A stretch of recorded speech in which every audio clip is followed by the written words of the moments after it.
Welcome to Dancin Moon Songcast. I'm Scott Simpson, casting from Dancin Moon Studio in Spearfish Canyon on the north end of the Black Hills of South Dakota, right on the banks of the Spearfish Creek.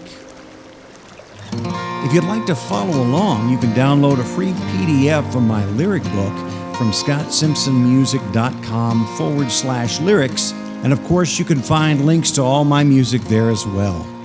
So let's get casting and find out what song we're going to talk about this time. Well, it looks like in this episode we'll be looking at a song called Alone, which comes from the A Dream LP from 2018. So we'll listen to Alone and then talk about it a little bit on the other side. He was alone. He was alone.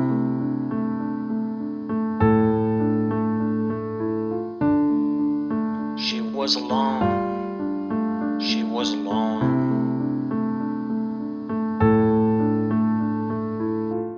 And we're born. He was alone. And we're born. He was alone. And we're born and we don't know nothing. And we're born. She was alone. And we're born. She was alone. And we're born and we don't know nothing. And we're born and we're born and we're born and we don't know nothing. And we're born and we're born and we're born and we don't know nothing. Gotta find a place and we're born.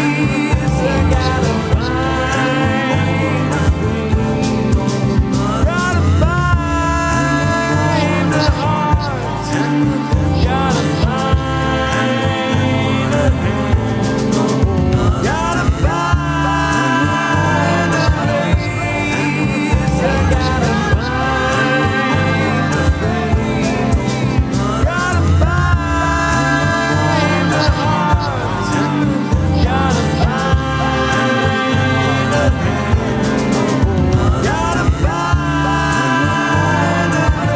was alone.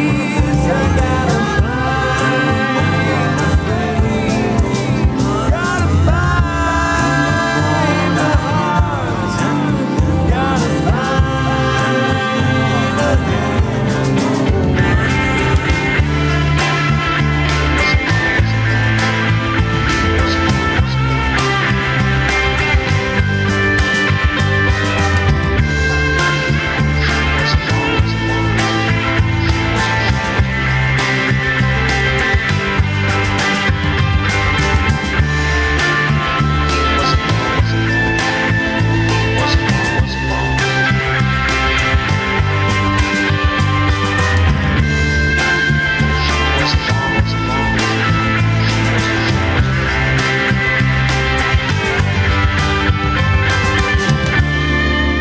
He was alone. He was alone.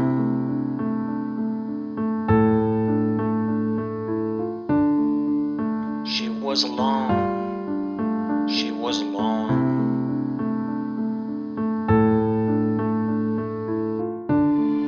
Was alone. He was alone. Was alone. He was alone. Was alone.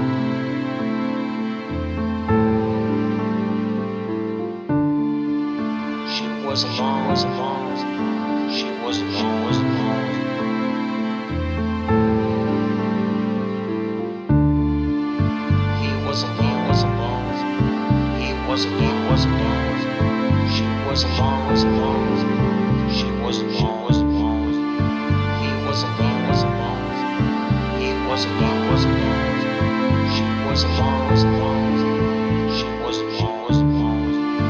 He was alone. Was alone. He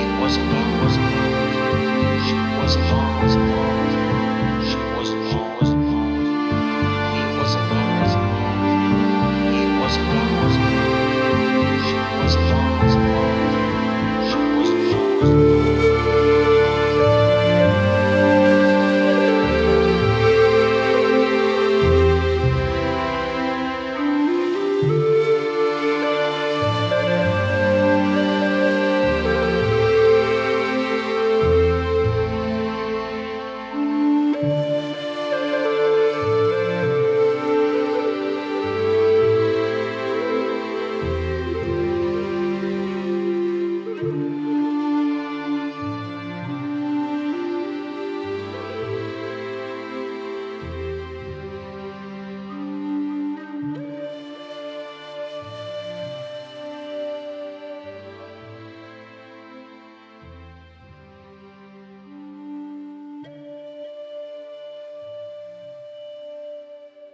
Alone is I'd almost consider it more of a meditation than a song. I suppose not much difference, but not a whole lot of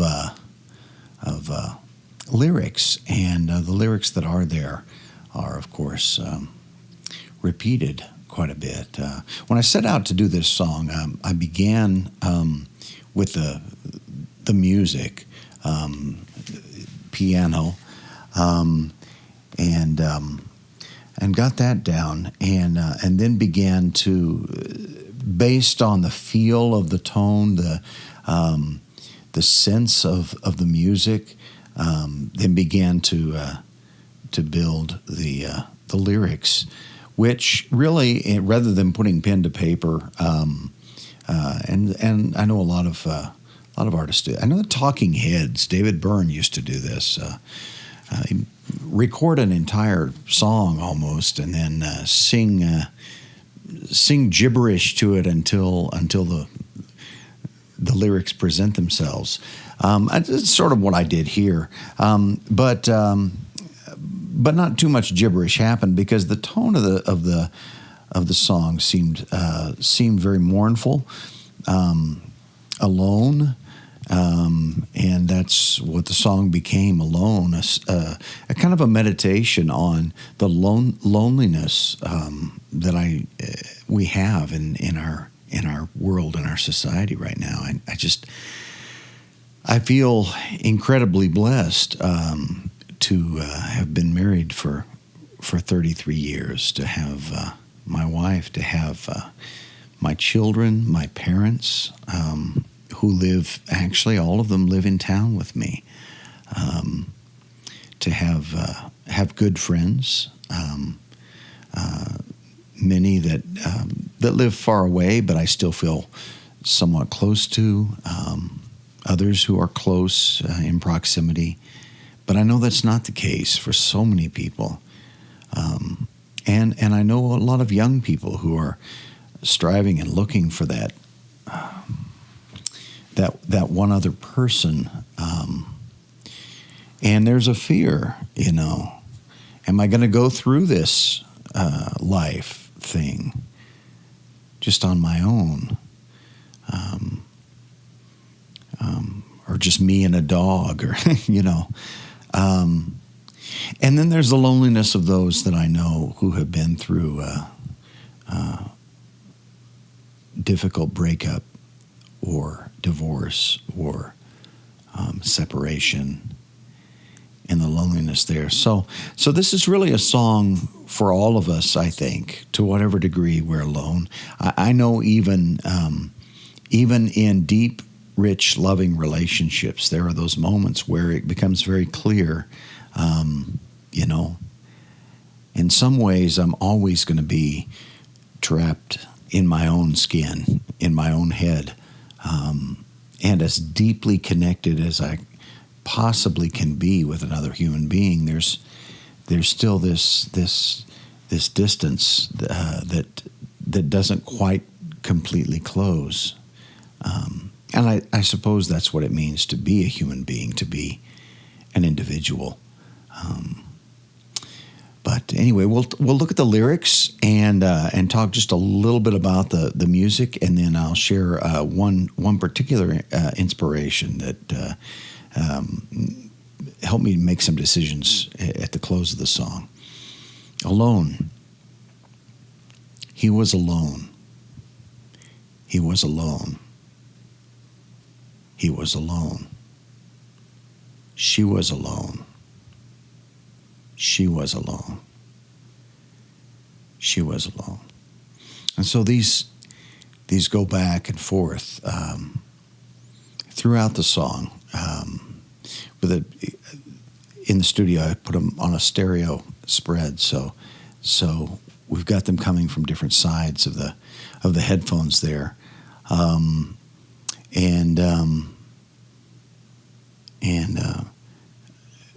Of course, at the time I wrote this, we have he was alone, we have she was alone. I recognize that many people currently don't necessarily put themselves in one of those two We could have very easily have said, they are alone as well. The bottom line being, whomever you are, there is this tendency to feel alone and to long for connection, for deep, rich, loving connection. Lasting, I think. I know there are people who talk about just, something temporary. I understand that, I suppose, but I think at our core as human beings, we want something that's lasting. We want something that's deep, that's rich, that's not just on the surface. Because if it's just on the surface, you're always left questioning it. Is this real? Is this just a pretend thing? I think we want deep, rich relationships. And we want them to last. So he was alone, she was alone, goes back and forth. And then throughout the rest of the first half of the song, we layer on some other pieces of lyrics. The next section, and we're born and we're born and we're born and we don't know nothing. And so that repeats, and then a harmony comes on with that, kind of setting up a pattern where we've got he was alone, she was alone in the background, and we're born and we don't know nothing. You know, we come into this world, just open to figuring things out. I recognize that there's something, when we talk about nurture and nature, I recognize that there's something that we come in with. There are things, elements of myself that are present in me the moment I'm born. I recognize that. But so much of life is me figuring out who me is. Who am I? Who am I not just in myself, but who am I in relation to this world around me? Who am I in relation to these other people around me in particular? And how are we connected? And our whole life is the process of that. And I don't think anyone ever gets to the end of that. I mean, I know very old people who are still discovering parts of themselves. So then we kind of have a kind of a drone, kind of a harmonic repeating pattern there, and then over the top of that comes in the main lead voice up high. Gotta find a face, gotta find a place, gotta find a heart, gotta find a hand. And we have that repeating over and over. Gotta find a face, gotta find a place, gotta find a heart, gotta find a hand. And I suppose these 4 words, face, place, heart, and hand, are kind of 4 elements that occurred to me as I was working on this in relation to aloneness and in relation to relationship. Got to find a face, really has to do with that person, that identity, that other person, the identity. So often we wrap up in the face, that person, the face of the person, the identity that I know, that I'm connected with, that I want to stay connected with deeply for a long, long time. Place, I think, is something that sometimes in our modern, contemporary Western kind of culture we kind of ignore. Unlike many indigenous cultures, we feel disconnected from place. I can move here, I can move there, but I think that's problematic for many of us. I think we do need to have a place that we feel deeply connected to, a place that we feel we're rooted in. There's got to be something I'm rooted in. That's where I gain sustenance. I think finding that place is a quest that so many people are after in connection with that other person. Got to find a heart, okay? I've got to find the deep committed emotional connection. This person, this face, this other human being that I'm connected with, is only as deep as the full connection, the heart connection. Our emotions, our commitment, our deep empathy, our love for each other. And then lastly, got to find a hand. I think we need touch. I think all human beings need touch. And so those are elements, I think, of this aloneness, not having that person, not having that place, not having that deep love, emotional connection, not having the touch with that person. And in some ways with that place. There's a lot to be said, even research about taking your shoes off and putting your bare feet on the ground where you live. We're physical creatures, and that's a big piece of it. And so we hear that soaring voice kind of going over the top of the rest of this, kind of summing up the situation. And then it goes into an instrumental break. This is an interesting song because it begins with piano. We've got strings in there. I did a little string arrangement. We've got some banjo that comes in, and then the electric guitar lead, especially during that more intense instrumental section, which really kind of takes the words, the ideas behind those words, and then soars with it. And there's a soaring that is hopeful, but there's also a soaring that is frustrated and angry. But when we come out of that instrumental piece, we go back into the quietness of the piano. And once again we hear, he was alone. He was alone. She was alone. She was alone. And you may be tempted to think that the end of the story is they're alone. But the lyrics end, the vocals end, the strings swell, and then the wooden flute comes in. And in a sense, the wooden flute is the hopefulness. It feels very hopeful to me at the end, and part of the reason for that I'll explain is I'll call him a friend. I've spent some time with him. He's an incredible author, Joseph Marshall III, who is Sichongu Lakota from Rosebud here in South Dakota.